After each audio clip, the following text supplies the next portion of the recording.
tal? Buenas noches y bienvenidos hoy a su programa de los domingos, El Comité. El Comité somos un grupo de personas que nos reunimos periódicamente para debatir, argumentar y aportar sobre diversas temáticas que seguramente son de su interés y que son de coyuntura nacional. El objetivo del Comité es empoderar a la juventud salvadoreña y también fomentar una cultura democrática de participación ciudadana. Según datos estadísticos de la Organización Panamericana de la Salud, afirma que El Salvador tiene altos índices de crecimiento poblacional, mayoritariamente joven menores de 15 años, con una tasa del 2% anual. También la Organización Panamericana de la Salud afirma que el 67% de la niñez que vive en zonas rurales y suburbanas tienen anemia, lo que genera un grupo altamente vulnerable para diferentes epidemias, y a esto sumémosle la pobreza en la que se encuentran viviendo. Y esta noche tengo tres protagonistas invitados jóvenes muy talentosos. El primero de ellos es doctor en medicina, también tiene diferentes posgrados en administración de salud y de instituciones de salud. También es docente universitario, tiene posgrado en docencia también universitaria. Además de eso, es graduado de la Maestría de Salud Familiar con el reconocimiento a la excelencia académica. Actualmente es docente universitario y también es médico regente del Centro Clínico Escalón. Buenas noches y bienvenido, Otto Sánchez. Muchísimas gracias, a la orden, y muy contento de estar por acá acompañándolos. Muchas gracias por su asistencia. Y también nos acompaña una joven. Ella es doctora en medicina, tiene maestría en salud, ha participado en diferentes programas de formación de la Organización Mundial de la Salud, específicamente en temas de género, promoción de la salud y de investigación científica. Actualmente es docente universitaria y también es la coordinadora de salud del partido político Nuevas Ideas. Buenas noches y bienvenida, Lucila Guardado. Buenas noches a los televidentes, muchas gracias por la invitación y por este espacio que permite también dar un análisis y ciertos aportes al tema de salud. Bienvenida nuevamente. También nos acompaña un tercer protagonista, joven de 32 años, es doctor en medicina y fue seleccionado por la Federación Salvadoreña de Karate, ex campeón centroamericano universitario también de karate. Actualmente es diputado suplente de la diputada del partido Arena, Lucy de León. Buenas noches y bienvenido, Cristian Claramunt. Buenas noches, pues un placer estar compartiendo con ustedes, con los invitados, y pues a la orden, y espero pues poder aportar, ¿verdad? Seguramente eso será así. Y mis invitados están listos para iniciar con la temática de esta noche. Usted en casa no se puede perder porque como todos los domingos llevamos información de calidad hasta sus hogares. Quédese con nosotros que ya regresamos. Muchas gracias por sintonizar nuestro programa El Comité. Y tenemos una temática muy interesante en esta noche y es la salud en El Salvador. El sistema salvadoreño de salud se divide en el sector público y privado. El sector público lo compone el Ministerio de Salud, el Instituto Salvadoreño del Seguro Social, el Instituto Salvadoreño de Rehabilitación para los Inválidos, el Instituto Salvadoreño de Bienestar Magisterial, Sanidad Militar y también el Fondo Solidario FOSalud. La Constitución Política del Salvador establece que tiene que ser el Estado el que garantice la salud a todas las personas salvadoreñas. El Ministerio de Salud, en sus diversas memorias anuales e informes, establece que le da cobertura al 80% de la población. Incluso afirma que ya se cumplió el ODS en salud materno-infantil. Por otro lado, el Programa de las Naciones Unidas para el Desarrollo, a través del Informe de Desarrollo Humano, establece que el sistema de salud de El Salvador únicamente le da cobertura al 40% de la población y de manera regular. Y con estos datos, ahora entonces el momento de las preguntas para nuestros protagonistas de esta noche. Y yo les pregunto, doctor Otto, ¿cuál es la situación actual desde su punto de vista de nuestro actual sistema de salud? Bueno, analizando el sistema de salud, tenemos que hacer memoria que el sistema de salud parte de una división grande entre servicios de salud públicos y servicios de salud privado. Los servicios de salud privado, haciendo un pequeño análisis, podemos decir que en la historia de las carencias que el ministerio, que de la situación pública tiene, se ha venido fortaleciendo, incrementando presupuesto, invirtiendo en infraestructura, equipamiento, procedimientos, servicios, a manera de compensar las deficiencias que el Ministerio de Salud tiene. De hecho, hay instituciones privadas que ya comienzan a brindar servicios a manera de suscripciones a través de aseguradoras y a través directamente a clínicas particulares o a entidades privadas, abarcando un segmento poblacional que no está satisfecha con el sistema público. Podemos decir que un país tan pequeño como El Salvador tiene 21.000 kilómetros cuadrados, 6.5 millones en una población donde el 65% oscilan entre edades de más de 15 años y menos de 60. Entonces, es una población eminentemente joven. Entonces, nuestro actual sistema de salud tiene esa subdivisión, público y privado. Específicamente el público, hay un rector general del sistema público que es el Ministerio de Salud. Este rector como tal funge como el coordinador de las otras entidades, como tú muy bien ya lo dijiste, que incluye bienestar magisterial, que incluye sanidad militar, que FOSalud, y abarca, si bien es cierto, un buen porcentaje de la población. Podemos decir que el privado abarca alrededor del 18.7% de una persona que se enferme hoy por hoy. El 18.7% puede acudir a una institución privada. Arriba del 60% acude a una institución pública, específicamente el Ministerio de Salud. Datos del Ministerio abarcan que casi el 80% es de ellos. Sin embargo, es cuando solamente toman el sistema público. Comparando público y privado, prácticamente el Ministerio de Salud anda arriba del 70%. De hecho, les traigo algunos datos muy interesantes, como por ejemplo, el 63.6% de todas las personas que se enferman acuden al Ministerio de Salud, el 14.3% acuden al Seguro Social y el restante 3.7% acuden ya sea a bienestar magisterial o a sanidad militar. Entonces es un sistema que podemos decir que es un sistema bastante segmentado.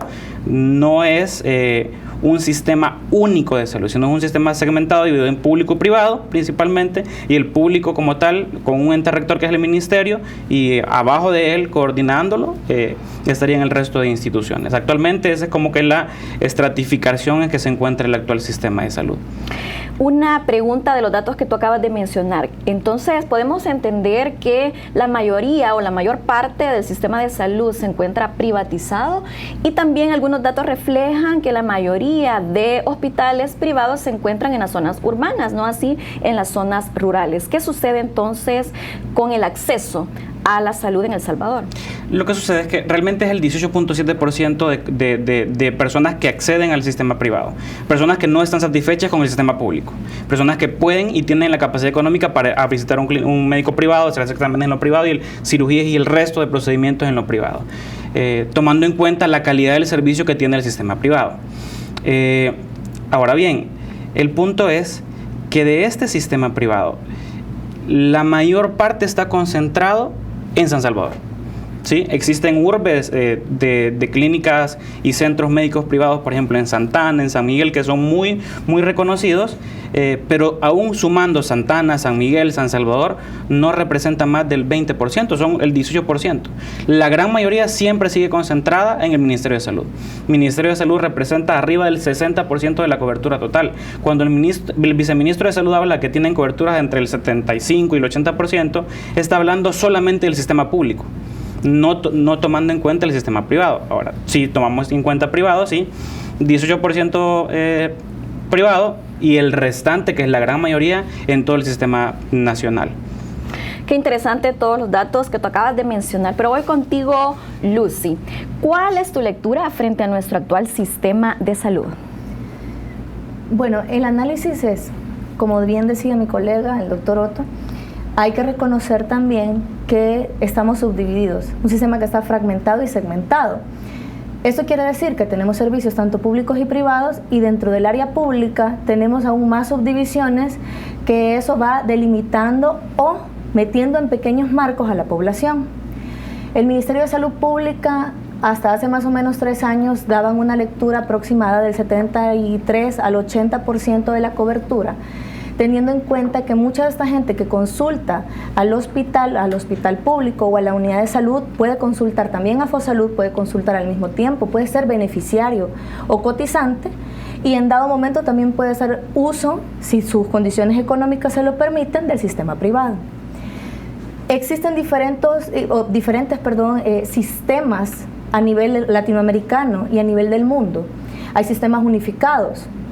Tenemos Europa, algunos ejemplos de un sistema de salud donde hay un solo rector o ente encargado de dar los servicios o las coberturas a nivel del país, y lo que sucede es que él se encarga de todos los servicios sanitarios que recibe la población. En nuestro caso, nuestro sistema está dividido en pequeñas porciones para dar coberturas. Sanidad militar es un tema bastante importante. El Hospital Militar Central, en su origen, nace para darle ciertas asistencias médicas a una población específica, en este caso a los militares. Ellos también tienen ciertas aportaciones que hacen para que estos tengan un servicio, pero con el tiempo este hospital se vuelve semi-privado. ¿Por qué? Porque ahora hay personas que no son militares que pueden llegar a recibir atenciones a este hospital. Características básicas de nuestro sistema es que si nosotros vemos cómo ha ido fluyendo a través del tiempo, inicialmente, bueno, eso es más historia de la medicina, cuando nos hablaban de que la sanidad de los puertos era lo primero que había en nuestro país para evitar la contaminación. Con el tiempo ha ido evolucionando a la manera de asistencialismo, ha ido creciendo, se han hecho inversiones en hospitales, ha ido creciendo la red pública, pero eso no llena las necesidades de nuestro pueblo. Sucede de que a la fecha nosotros seguimos cargando con enfermedades agudas, con el aumento de las enfermedades crónicas no transmisibles que afectan la calidad de vida de las personas. Entonces es de preguntarnos, aparte de cómo se encuentra nuestro sistema de salud, es realmente cómo estamos empoderando a la población en el tema de educación, promoción y prevención de salud, para que sean ellos los actores principales para mantener decisiones adecuadas en el tema de su vida, en el tema de su calidad de vida, en el tema de su salud. El sistema, si bien ya está establecido, hay diferentes tipos de artículos científicos que nosotros podemos acceder en diferentes bases científicas, donde podemos encontrar, por ejemplo, la descripción del sistema de salud de El Salvador. Ahí está completamente definido, bien enmarcadito, cada uno de los que están dentro del sistema de salud. Y el análisis más importante quizás de esto es que a pesar de que hay diferentes grupos poblacionales, tenemos a la gente que cotiza el seguro, los que están en bienestar magisterial, los que no les gusta, por ejemplo, el sistema público y prefieren el sistema privado, como decía bien mi colega, el 18% de la población, pero no sabemos si dentro de ese 18% habían tenido 1 o 2 consultas ya en el sistema público, que también es un fenómeno que se da, la duplicidad de los datos, porque tiene que haber una comunicación entre lo público y lo privado para tener datos certeros, y que estos datos no solamente nos permitan a nosotros medir el impacto real que estamos teniendo en las comunidades o con la población. Tenemos que ser muy objetivos en esto. Y es que hay mucho, por ejemplo, voy a poner un caso específico dentro del sistema de salud. El dengue. El dengue se reporta en el Ministerio de Salud, se reporta en Fosalud, se reporta en el Seguro Social. Pero las clínicas privadas en ocasiones no reportan. Entonces no medimos, y lo que en rendiciones de cuentas sale o los datos que se publican no sabemos si son 100% fidedignos, si las tasas pueden ser más altas, si tenemos incluso más vector. Entonces la comunicación, a pesar de que nuestro sistema está como está, que está separado, son 2 mundos completamente diferentes. Las urbes que menciona mi colega son 100% reales. Nosotros vemos hospitales grandísimos, modernos, en contraste con un grupo poblacional de gente que no tiene acceso a ellos y que tiene que parar en hospitales que no se encuentran en las condiciones en las que deberían de estar. Entonces, nuestro sistema tiene carencias grandes en el tema de inversión, en el tema de financiamiento. Y el hecho de que esté tan segmentado es que hace tan dispar este tema del sistema. Aquí podríamos analizar muchas cosas con respecto a salud pública en cuanto al sistema, pero quizás lo más importante es eso. Primero, entender y que la población también comprenda que tenemos dos grandes, digamos, puntos, el público y el privado.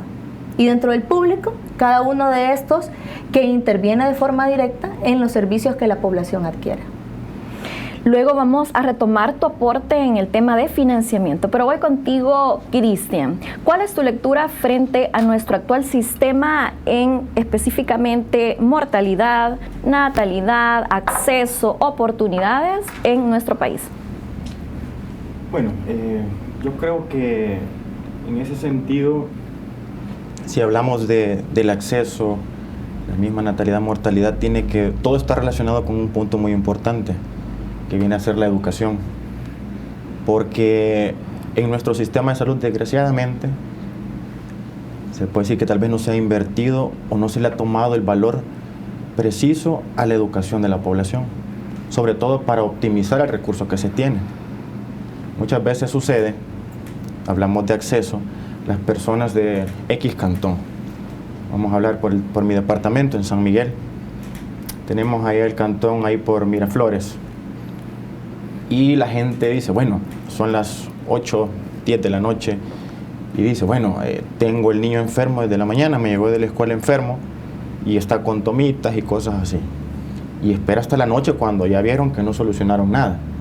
Pero ¿qué pasa cuando quieren ellos acceder a la unidad de salud o a FOSalud? El acceso para poder llegar hasta ahí es difícil. O dicen, bueno, mejor vámonos directo al Hospital Regional San Juan de Dios. Y cuando llegan al Hospital San Juan de Dios, le dicen, mire, aquí no lo podemos atender porque es una emergencia, estamos priorizando y quizás viene entrando un niño que va convulsionando, o si es un adulto que viene con un paro respiratorio, un paro cardíaco, en X problema. Entonces, ¿qué pasa? La gente perdió la oportunidad y el tiempo vital de poder haber hecho uso de la unidad de salud o FOSalud, y antes de saltarse el paso y llegar hasta el hospital. Entonces creo que si nosotros como gobierno tratáramos de educar más a la población, se podría optimizar más el recurso que se tiene. Claro, hay muchas deficiencias en las que hay que inyectarle, porque si vemos al sistema de salud como un miembro de la familia El Salvador, es uno de los 3 grandes miembros que están enfermos. ¿Cuáles son esas deficiencias que tú logras identificar? Bueno, en la primera, como te mencionaba, pues para mí la educación es algo muy importante. Educar a la población cómo optimizar los recursos, cuándo consultar, no esperarse a que pase el tiempo y dónde debe consultar. Porque muchas veces la gente se ve enojada, no, ya no me quisieron atender, y creo que los que hemos pasado por el sistema público, pues nos hemos dado cuenta que eso es el pan de cada día, en lo que es educación. 2, descentralizar la salud. ¿Por qué? De San Miguel, de la zona oriente, del Hospital de San Pedro, de Usulután, de Morazán, de La Unión, todo recurre al San Juan de Dios. Cuando el San Juan de Dios ya no le dio resultado, todo viene a San Salvador. De la zona de Occidente, Santa Ana, igual para acá. Entonces, ¿por qué no descentralizar estos hospitales de tercer nivel y focalizarlos por zonas? Zona Oriente, Centro, Occidente. Que eso es parte también de una de las propuestas que creo que podría ampliar más adelante. Aparte de descentralizar, yo creo que algo muy importante también es echarle mucho trabajo en lo que es el tiempo de espera para las cirugías electivas, para las consultas con el especialista, con el subespecialista, para entrega de resultados, para una citología, para un examen de orina, para un hemograma, tiene que esperar otra semana más para ir por la respuesta. Son cosas sencillas. ¿A qué se deberá esa tardanza de respuesta de las personas encargadas de los diferentes hospitales? Porque tenemos a la población que se queja altamente a raíz de esta situación. Bueno, yo pienso que en parte podemos llamarlo que debe haber algún eslabón dentro de la cadena de comunicación que está fallando. Porque podemos decir, bueno, el paciente llega, se le hace el examen. ¿Cuánto puede tardar un examen de un general de orina con un tira reactiva?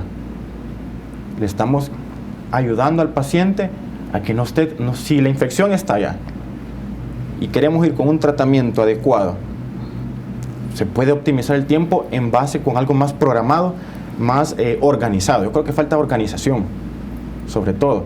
Y en la inyección también del apoyo y el soporte también de recursos especializados.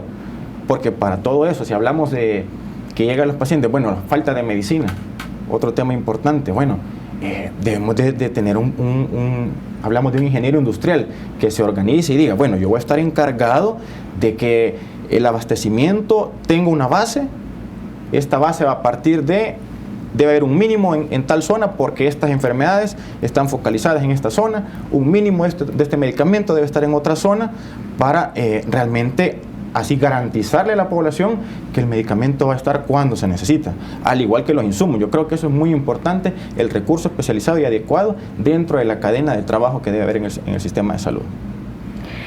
Qué excelente todos los aportes que acaban de mencionar mis protagonistas de esta noche. Y usted en casa no se puede perder nuestro siguiente bloque porque continuaremos analizando este tema que es tan importante para todo nuestro país. Ya regresamos.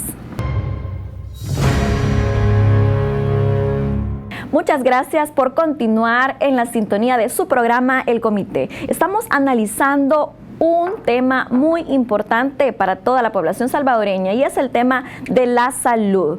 Y vamos entonces a consultarle al doctor Otto Sánchez qué grupos poblacionales son los más vulnerables de nuestro actual sistema de salud.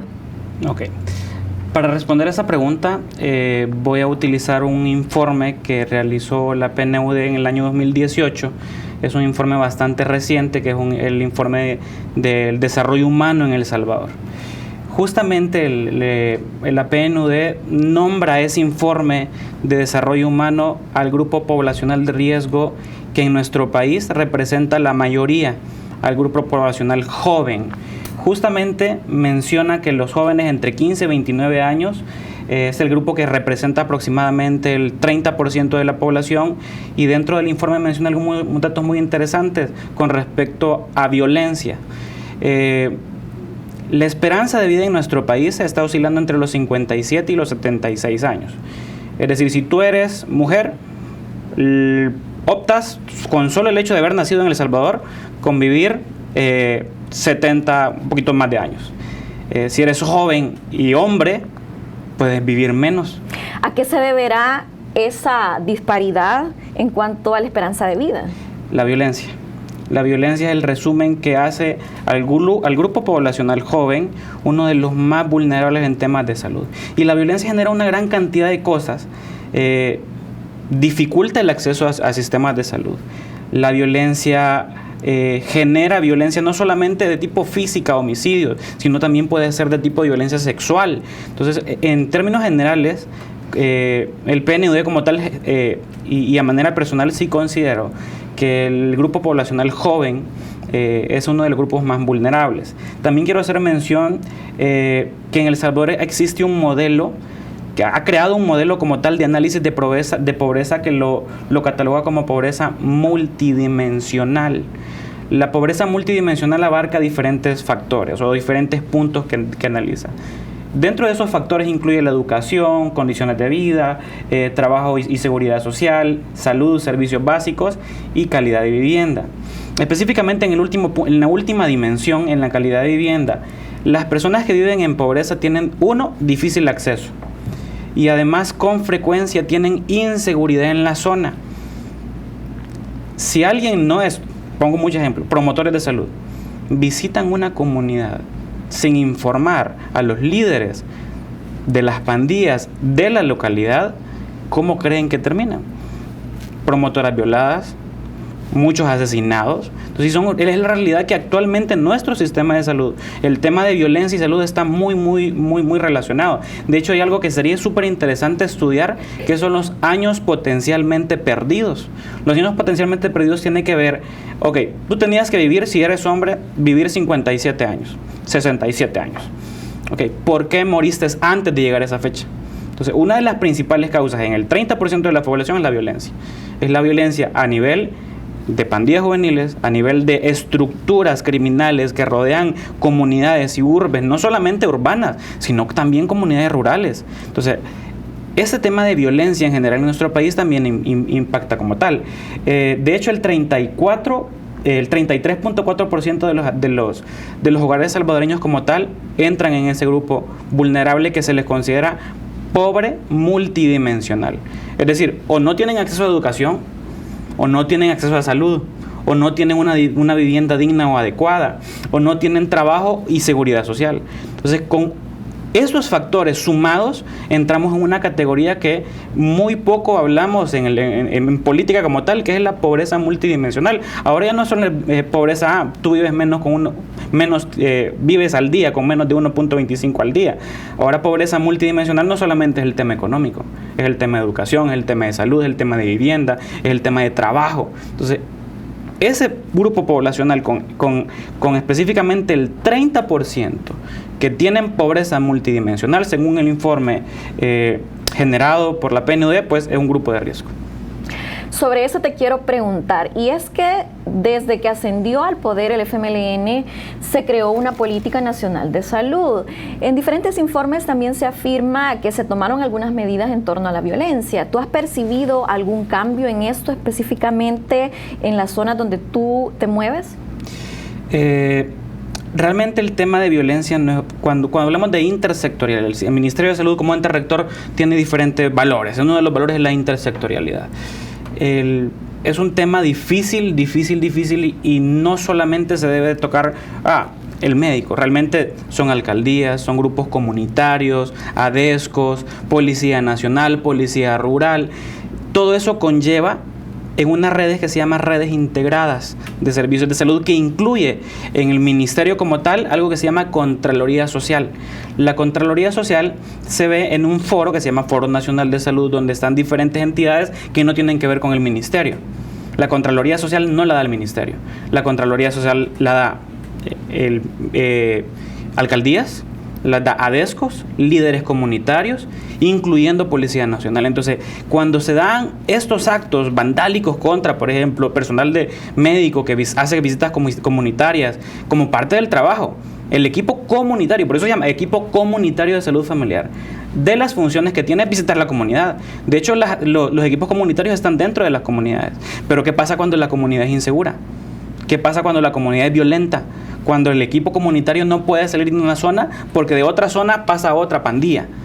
Esos tipos de valoraciones realmente se ven en la zona o en esas reuniones de intersectorialidad para tratar de realizar un mejor trabajo. Como tal, mi experiencia en esas mesas no es mucha, pero existe un trabajo ya como tal por medio del cual se analizan casos específicos y ahí abonan para solucionar a nivel local y no trascienda estos problemas locales en algunas comunidades.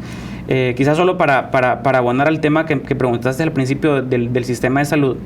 En la maestría de salud familiar, realmente yo la tomé con un objetivo. Nuestro modelo actual de salud es con base a salud familiar. De hecho, es modelo de atención integral con enfoque de salud familiar. Modelo de atención integral con enfoque de salud familiar. ¿Y sabes cuántos médicos con maestría en salud familiar hay en nuestro país?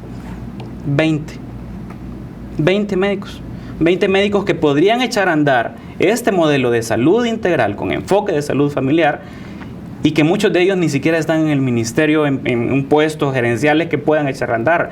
El punto es que existe un modelo como tal, pero este modelo tiene un desfase en el tema de capacitación del recurso humano y por eso es que pues hay muchas cosas que no se logran canalizar, no se logran ver a ciencia cierta cómo va funcionando porque no está el recurso humano altamente calificado para implementar el modelo, ¿no? Entonces eso es como un pequeño aporte a lo que mencionaste al principio.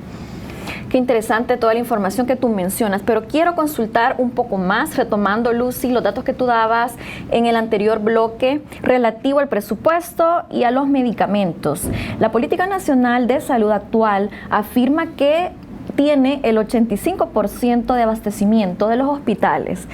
¿Cuál es tu lectura frente a esto? ¿Cuál es tu análisis? ¿Esto es cierto o definitivamente nos falta mucho todavía por lograr ese porcentaje? Bueno, en el tema de desabastecimiento o abastecimiento de los medicamentos, creo que aquí el Pleno vamos a estar de acuerdo en que hay un desabastecimiento en el sistema de salud. Cuando ellos dicen que tienen el 85% de abastecimiento, eso se conoce como abastecimiento selectivo. Yo tengo, por ejemplo, enalapril en cantidades industriales, pero conozco que el enalapril tiene un efecto secundario en los pacientes, que es tos. Y como médico yo tengo que buscar la manera de que mi paciente no se vea afectado. Por lo tanto, buscar una segunda opción. Dependiendo del motivo por el que tiene el paciente la hipertensión, tendría que buscar yo amlodipina, irbesartán o algún otro medicamento. Pero estos medicamentos no están muchas veces dentro del stock de las medicinas que el ministerio tiene. Es necesario que nosotros busquemos personas con competencias mínimas para poder administrar el tema de medicamentos. Sabemos que las medicinas se hacen compras a través de la ley LACAP. Y es la adquisición de bienes y servicios que ya está regulada a través de la ley la que nos permite en las instituciones públicas poder adquirir estos insumos. Pero hay que buscar un mecanismo dentro de la ley, porque acá no podemos inventar nada, nosotros tenemos que estar dentro de la ley, que permita agilizar, tener números reales. Cuando yo digo números reales me refiero a que si cada año tenemos un aumento del 25 al 30 de enfermedades crónicas no transmisibles que a la fecha no se ha podido disminuir porque no estamos educando a la población en el tema de salud, porque no estamos empoderando a las comunidades en las decisiones acertadas de salud. Cada año la carga sanitaria de los pacientes con enfermedades crónicas no transmisibles va a aumentar. En cierta época, en los 80, se hablaba mucho de epidemiología de transición, se hablaba mucho de temas teóricos que mencionaban que iban a disminuir grandemente las enfermedades transmisibles agudas, iban a aumentar las crónicas, pero iba un momento en el que se iban a estabilizar. En los países latinoamericanos ese fenómeno no se ha dado tal cual. Lo que vemos son aumento o pique de las enfermedades agudas, que son gripes, tenemos enfermedades diarreicas, siempre siendo una carga sanitaria, y tenemos un aumento de las enfermedades crónicas no transmisibles que en cierto momento de la teoría de la medicina se hablaba que eran enfermedades relacionadas al primer mundo. Pero en nuestro país tenemos altos gastos sanitarios en pacientes que padecen de hipertensión, dislipidemias y diabetes. El medicamento, si nosotros estamos pensando que 2 más 2 es 4, y que si este año me vinieron 300 pacientes nuevos, por poner un ejemplo, hipertensión, el otro año voy a tener 150, siempre voy a tener un déficit. Hay que aumentar la inversión en salud. Se menciona que para la Organización Mundial de la Salud debe de ser el 6%. ¿Actualmente con cuánto contamos? Según los datos que se manejan, ellos hablan mucho del 2.5, ni siquiera llegamos al 3% de la inversión. Hay un dato que entre el 2007 y el 2017 el Ministerio de Salud aumentó su inversión del Producto Interno Bruto del 6.3% al 6.7% en 10 años. Significa que aún la inversión del gasto sanitario es bastante mínima para lo que nuestra población necesita. El Ministerio de Salud, si lo recordamos así, y solo hablamos específicamente del Ministerio de Salud, con ese tema de la reforma, ellos planeaban aumentar la cobertura y el acceso, aclarándole a la población primero que cobertura y acceso no es lo mismo. Yo puedo tener cobertura en el país y haber logrado crear ecofamiliares, tanto básicos como especializados, y tener unidades de salud, pero ¿cuál es la accesibilidad que tiene la población a esto? Conozco casos específicos como clínicas para adolescentes que los adolescentes no pueden llegar porque no se pueden cruzar la calle por cuestiones de violencia. Entonces, está la infraestructura. Hay unidades también que están construidas en lugares que son vulnerables, son de alta pobreza, pero no tenemos medicamentos. Y tenemos también el problema, como nacieron los ECOs, que eran para darles atenciones a las personas que se encuentran más retiradas, pero esta población al final no recibe las atenciones necesarias porque los médicos que las universidades, tanto públicas como privadas en nuestro país forman, son médicos eminentemente biologicistas. Eso no es malo. Lo que sucede es que al crear la reforma, lo primero que tenía que hacerse era una capacitación continua del personal para lograr encarrilar a todos los profesionales de la salud en el tema de medicina familiar.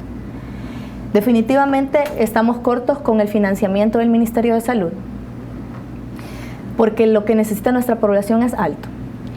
Ellos hablan, bien tú decías, del 85% del abastecimiento en los hospitales. Sí, pero es un abastecimiento selectivo. Yo no necesito eso. Lo que la población necesita es tener medicamentos todo el tiempo, es buscar mecanismos legales y con voluntad política para poder hacer las cosas y hacerlas bien. Al final del día, yo creo que lo importante acá es preguntarnos, de las 800 unidades de salud que se han creado y de los 30 hospitales que aparecen en las rendiciones de cuentas, ¿cuántos de ellos cuentan con los insumos mínimos para dar una atención óptima a la población? Pero aquí entraríamos en otro tema que es aún más complejo, porque yo tengo usuarios que están inconformes con el servicio que el ministerio les brinda, pero también tengo médicos con sobrecarga laboral. También tengo médicos que no pueden colocar una sonda Foley para sus pacientes porque no hay. Entonces, tenemos un panorama bastante difícil en el tema de salud. El financiamiento pues tiene que ser algo sumamente estudiado, tienen que haber personas capacitadas y competentes para ver este tema. Y principalmente, como les mencionaba, ¿verdad?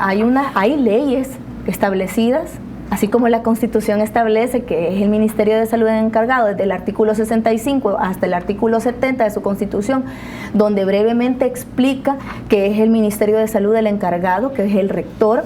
También descarga ciertas responsabilidades en el Consejo de Salud Pública, que ellos tienen que ver mucho, más que todo la parte privada, para que ellos puedan dar sus servicios y cumplir con estas normativas que se han creado y que buscan que la población sea beneficiada y que los servicios que se den sean de buena calidad.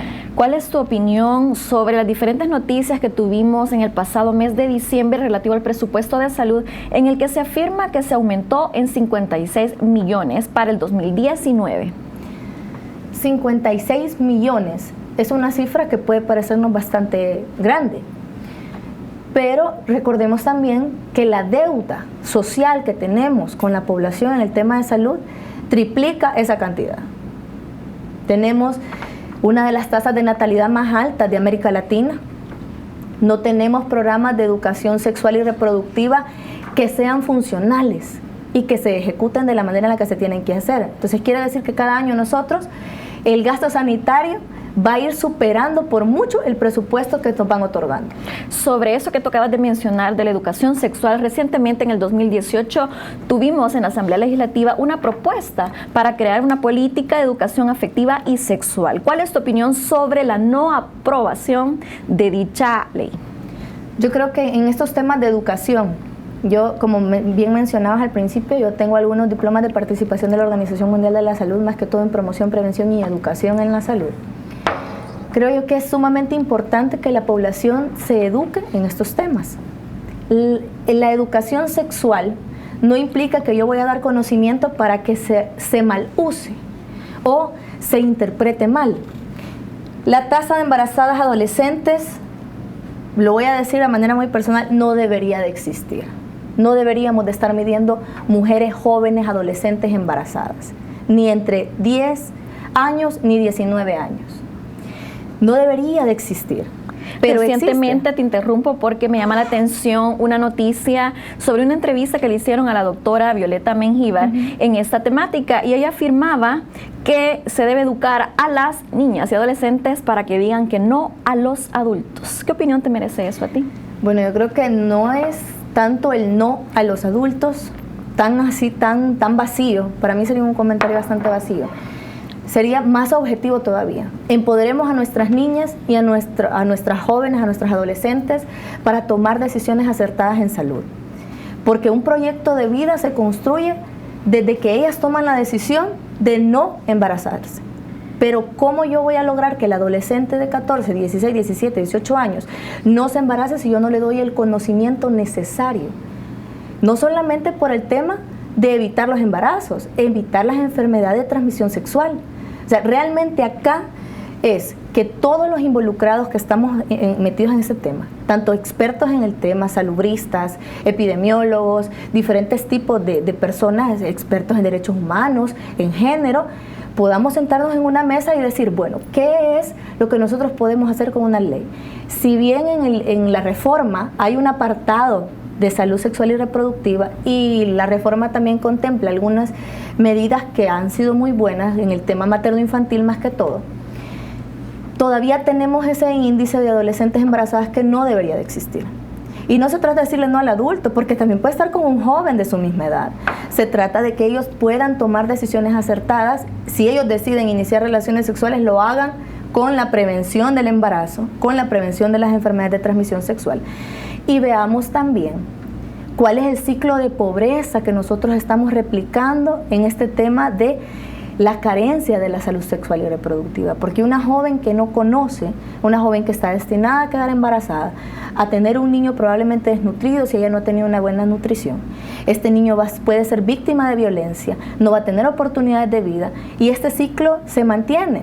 Entonces, nosotros, como jóvenes que somos, como profesionales de la salud que somos, tenemos la responsabilidad con nuestro país y con nuestra población de tratar de llevar a cabo programas y proyectos que por fin vean a estos grupos como lo que son, grupos vulnerables. Excelente, voy a retomar este aporte en el siguiente bloque y usted en casa no se puede perder porque venimos con mucha información de su interés. Ya venimos. Muchas gracias por su fiel sintonía en su programa El Comité. Vamos a continuar analizando el tema de la salud en El Salvador. Y voy contigo, Cristian. Coméntanos un poco de la última reforma al sistema de salud y también un poco acerca de la ley de escalafón. Bien, yo creo que ya casi cumplimos 10 años de la reforma y se vieron un par de cambios que la gente quizás en un principio dijo, bueno, es algo bueno que la famosa cuota voluntaria, ¿verdad? De la gente, bueno, mucha gente le decían, bueno, usted tiene familiares en Estados Unidos, entonces su cuota va a ser tanto, ¿verdad? Entonces como que no había un parámetro, un rango de cómo decir quién realmente, con cuánto podía colaborar, sino que dependía que si tenía familiares en el exterior, ¿verdad? Eso por dar un ejemplo. Pero esto, a la larga, nos vimos con otros problemas. Vamos al punto de que la persona, pues, para hacerse una cirugía por una apendicectomía o por una hernia, por decirlo así, la gente tenía que salir porque tenía que ir a comprar la malla para hacer la cirugía, ¿verdad? Porque en el hospital pues no estaba. Por ejemplo, algún catéter, un descartable, incluso un descartable que la gente pues dice algo tan sencillo y tampoco se encontraba. Entonces como que entramos en la balanza, entonces, o sea, sí se nos quitó, pero también no aportábamos, pero también se nos quita de lo que se nos está dando, ¿verdad? El servicio. Entonces como que ahí entramos en una balanza y la gente pues siempre creo que han quedado igual, ¿verdad? Descontentos y siempre ante la demanda de que todavía falta muchísimo. Por otra parte, bueno, la gente ahora decían, bueno, la reforma se trata de dignificar al ser humano y que la salud realmente va a llegar a todas partes. Ok, pero actualmente vemos que hay ecos que están solos. ¿Y qué es lo que pasa? ¿Qué toca? Al médico de año social que está cerca de una unidad, bueno, vaya a cubrir estos 2 días. De repente mandan al de otra unidad de salud, vaya a cubrir estos otros 2 días y usted el otro a cubrir 1 día. Entonces, a la larga, pues siempre quedan solos. Entonces, entramos otra vez en lo mismo. Puede estar la infraestructura, pero el recurso no se tiene. Hablamos, y con eso entramos a otro tema importante. Por ejemplo, todos sabemos el problema en internado rotatorio, año social, residentado. Recientemente hoy va a entrar a pleno una nueva ley que acapara pues estos 3 grupos importantes dentro del sistema de salud, porque sabemos, bueno, llega la gente y dice, me pasé 2, 3 horas y no me atendían. Bueno, pero si la gente supiera, para los que no se dan cuenta, en un hospital, en un turno, un médico ve pasar 3 turnos de enfermería, porque ve pasar el turno de la mañana, ve pasar el turno de la noche y ve pasar el turno del siguiente día, porque el médico hizo su hora de 7 a 3, el turno de la noche y se quedó para su hora laboral del siguiente día. O sea, pasaron 3 turnos de enfermería y el médico 1. ¿Y quién va a atender al paciente? Es el médico. No es enfermería, no es licenciatura en laboratorio clínico. Entonces, falta también el recurso médico.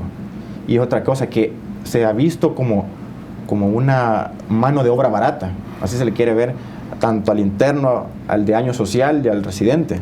Se está sobrecargando cuántos pacientes para un médico en cierta área, para medicina mujeres, medicina hombre, bueno, y todas las que en medicina, cirugía. Entonces creo que entre la oferta y la demanda hay una gran variación. Hay una gran demanda, pero la oferta para poder cubrir esa demanda no se tiene. Entonces creo que eso es algo muy, muy importante. Ok, voy a retomar ese dato luego en la siguiente ronda. Voy contigo, Lucy. Cuéntanos un poco acerca de este proceso de formación, un poco, ya que la gente quiere saberlo en casa, de tu coordinación en el Partido Nuevas Ideas. ¿Cómo llegas tú a ser la coordinadora nacional de salud? Bueno, para mí realmente ha sido el esfuerzo de diferente trabajo con la población. Parte de la coordinación, lo que nosotros hacemos es acercamientos directamente con los grupos de profesionales de la salud de diferentes áreas, en todos los departamentos. Trabajo, aparte de esto, con bastantes temas específicos en salud dentro de Nuevas Ideas, que nosotros lo que en este momento estamos tratando de hacer es que la participación sea activa. Hay diferentes tipos de participaciones sociales, pero la construcción de las políticas ahora tiene que cambiarse. No tiene que hacerse por un grupo de gente cerrado, tiene que hacerse por todos los interesados y por todos los actores que están involucrados directamente en este tema. Así es que con el tiempo vamos generando grupos de trabajo, se inician proyectos también entre Nuevas Ideas de Salud, llevando ciertas jornadas, y Bienestar Social, que es coordinado por Gabriela de Bukele, que digamos en este caso, se engranan para llevarle cierta cantidad de servicios a la población, porque nosotros sabemos que existen muchas carencias dentro del sistema de salud. Ok, pero ¿la posición te la designaron o fue algo selectivo de parte de las personas militantes de Nuevas Ideas? Tanto de las personas que son militantes como de las personas que me han designado. Esta es una tarea. Más que un cargo como para que yo pueda decir yo decido hacer esto o lo otro, es algo más participativo en el que yo soy un canal de comunicación también entre las personas que están trabajando muy bien el tema territorial, el tema de salud, recolectación de información. Recordemos algo bien, y yo lo quiero hacer, si bien nuestro país es pequeño, tenemos 21.000 kilómetros cuadrados, pero las necesidades de Occidente, de Aguachapán, de Santana, no son las mismas necesidades que hay en San Miguel, en La Unión o en La Paz. Entonces, este vínculo directo con la población, con el personal de salud, lo que hace es enriquecer las propuestas que se hacen, porque las propuestas que se han hecho a la fecha son específicas. Sobre eso te quiero preguntar, ¿cuál es la propuesta de Nayib Bukele sobre salud? Bueno, hay diferentes propuestas. Nayib llegó a Huechapán, por ejemplo, y él habló de las necesidades directas del departamento de Huechapán, que hay que construir un hospital en Carasucia, él lo mencionaba, por las necesidades, y nosotros, si hemos tenido la oportunidad de ir a Carasucia, vemos la distancia que hay entre el municipio de Carasucia y el hospital de Aguachapán. Una persona que está grave hace una distancia bastante larga. También habló puntualmente en diferentes eventos sobre el abastecimiento de medicamentos. Tenemos que tener un abastecimiento, quitarnos lo selectivo y tener abastecimiento todo el tiempo de medicamento adecuado y de buena calidad para la población. Sobre eso también te quiero preguntar, ¿cuándo presenta Nayib Bukele su plan de gobierno y específicamente en el tema de salud? Bueno, este tema se está trabajando con diferentes tipos de profesionales y personas que tienen muchísima competencia, que son académicos, y aparte de académicos son personas con experiencia en los temas. Se ha construido esto y ya el tema se está socializando. Se encuentra socializando con la población directa, con la gente en el territorio, y ahí es donde a nosotros nos interesa. Las propuestas van con la gente porque son quienes las necesitan. Pero es decir, la población en general se pregunta a dónde pueden ellos encontrar escrito, en qué sitio web o cuándo se hará el anuncio público sobre el tema de salud, ya que tú manejas esa área, pero también la gente quiere saber sobre diferentes temáticas y que la página web dice en construcción. ¿Cuándo entonces podemos nosotros leer esas propuestas? Ya dentro de poco tiempo van a poder acceder a la página. Pero también recordemos que como es una participación y es una construcción la que se está haciendo acá, hemos podido tener acceso, no sé si las personas o los televidentes han podido tener acceso a la página de las propuestas que ha hecho la población.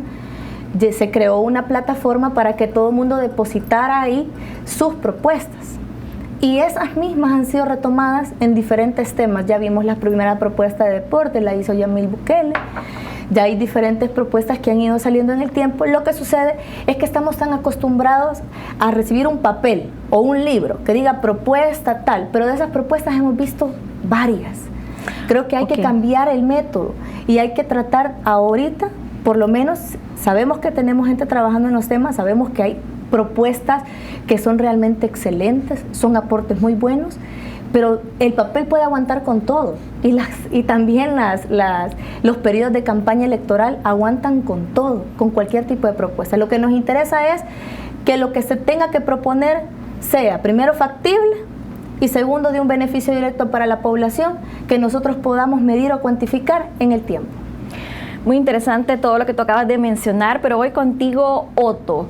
¿Cuáles son los avances que tú percibes, por lo menos de 10 años a la actualidad, en el tema de salud? Realmente, si uno hace el análisis bastante categórico y sin una mala intención, netamente académico, podemos analizar que han habido cosas muy interesantes que han pasado. Por ejemplo, en nuestro país, de hecho, El Salvador fue el primer país latinoamericano en lograr el objetivo del milenio en reducir la mortalidad materna en 2/3. Eso es algo muy bueno y positivo. Eso se logró con una gran cantidad de estrategias, entre ellas las casas de espera materna, aumentar el control prenatal, la atención del parto, el transporte ágil de embarazadas y como consecuencia también reduce la mortalidad infantil. Otro lado muy interesante y que es visto con buenos ojos es la Contraloría que se está haciendo por medio del Foro Nacional de Salud y asimismo las coberturas útiles de vacunación que andan arriba del 90%. Es decir, en nuestro país ya años no hay poliomielitis, no hay sarampión, no hay tosferina, no hay difteria. Entonces al final una cantidad de enfermedades que ya no hay en el país, pero por los altos niveles de cobertura de vacunación es algo que se debe de aplaudir. Menciónanos un último avance. Pues como tal, la vacunación sería el que yo te podría decir, para terminar, coberturas arriba del 90% es algo muy bueno. Qué interesante. Cristian, te quiero preguntar porque la población en casa quiere saber, ¿cuáles son las propuestas de salud que tiene tu candidato Calleja? Bien, decirles que Carlos Calleja pues está listo, ya tiene, bueno, son 4 propuestas formales bien estructuradas, producto de un trabajo que viene del equipo de Nueva Visión de Salud que coordina el doctor Cabrera Candray, el coordinador general a nivel de todos los 14 departamentos. Esto se formó, ¿de dónde viene? Bueno, su estructura de mesas de conversatorios en los 14 departamentos luego de 2 años. O sea, previamente 2 años previos, nosotros ya estábamos preparando la estructura y el plan de gobierno en salud. Así, formalmente, lo más de las primeras propuestas. Bueno, necesitamos, como le mencioné a un principio, en zona oriental y zona occidental, es capacitar y habilitar hospitales exclusivos son dos partes muy esenciales. Un materno infantil especializado no solamente con el recurso, sino con el equipo médico necesario. Llámese desde camillas, desde incubadoras, rayos X, laboratorio, todo lo que sea necesario para el funcionamiento al 100% de estos hospitales especializados materno-infantil en la zona oriental y occidental. Eso es una. 2, Carlos tiene esta propuesta siempre con el doctor Cabrera Candray y su persona en el departamento de San Miguel, es medicina siempre. Medicina siempre, como te decía, se trata de garantizarle a la población que la medicina no va a faltar. La medicina, de eso de que la gente se queja que no hay medicina, de lo más básico, pues todo eso, ¿en base a qué? Les mencionaba anteriormente, podemos echar a andar o podemos echar mano de un ingeniero industrial que se encargue exclusivamente de esa cadena de organización. Dentro de eso, pues no solo estoy diciendo que el ingeniero industrial se va a encargar de eso, no, porque eso pues tiene otras ramas de quién va a garantizar, quién va a hacer la gestión, la compra, la distribución, que tiene que ver con los periodos de caducidad de la medicina, las rotaciones, entonces todo esto. Eso es medicina siempre. Otra de las propuestas concretas que ya se tienen, que producto de este trabajo, pues habla también de llegar e incluir y aumentar a lo que es el Consejo de Salud Pública el presupuesto, porque actualmente no se le está dando aquella facultad que se merece. Por ejemplo, tenemos un gran problema que actualmente no se están reconociendo aquellos especialistas que tenemos aquí a nivel nacional. Entonces son de las propuestas que ya están listas para echarse a andar. Se puede encontrar en el portal de la página de Arena Oficial.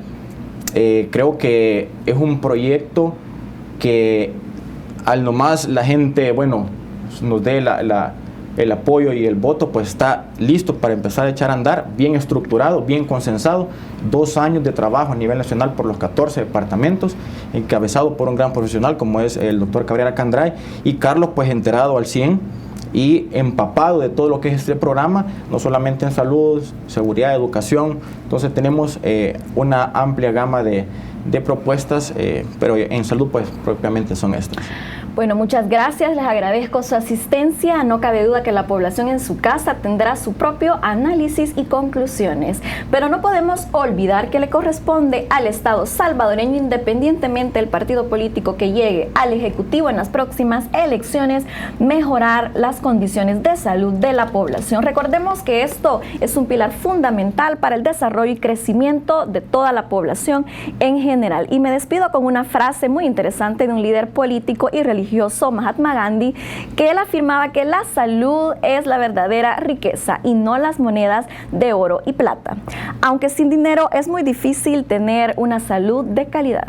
Quédese con nosotros, gracias por su fiel sintonía. Saludos a Estados Unidos, Japón, Panamá, Centroamérica y todos los diversos países a través de los televidentes que nos escriben, y también les invito a que se suscriban a nuestro canal de YouTube Informa TVX. Muchas gracias y buenas noches.